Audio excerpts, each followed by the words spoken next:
Причините за проблемите се надминати и исплатата на платите започнува веднаш за оние институции кои се подготвени, е заклучокот по денешната средба на СКРМ и СОНК и Министерката за култура.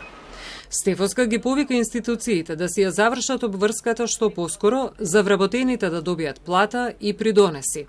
Останатите институции ќе ги добиваат платите етапно, односно по усогласување на нивните систематизации со институциите надлежни за тоа. Според последните информации што ги добивме, ги добивам како сумарна бројка, не по име на институција, 12 институции не доставиле, но уште вчера јавивме по институциите веднаш да пристапат кон достанување на актите во соодветното министерство и да почне процесот на усогласување. Целата одговорност оваа прилика ја насочуваме кон одредени директори, а кои се тоа Министерството за култура ќе проверат и верувам дека ќе постапат согласно законот за непочитување на работните обврски.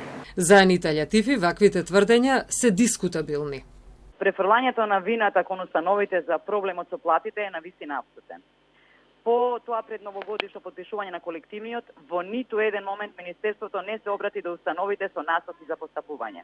Прв допис, поврзан со колективниот, пристигна подпишан од тогашниот министер во април, во чиј прилог стоеше нацрт записник од седница на владата од 7 април, со кој се пролонгира всушност колективниот договор за култура. Ваквата состојба секако се одразува и на задоцнетото исплаќање на придонесите за здравствено осигурување. Деликатна состојбата затоа што немаат воопшто плата, но секако во тие ги користат услугите на државното здравство, ги плаќаат приватно, но откако ќе бидат здравствено, откако ќе им биде исплатено здравственото осигурување, одат во фондот за здравство и тие пари им се рефундираат. За учесниците на оваа средба, најважно е што платите ќе бидат исплатени според новиот колективен договор и се става крај на сите шпекулации за негова реализација.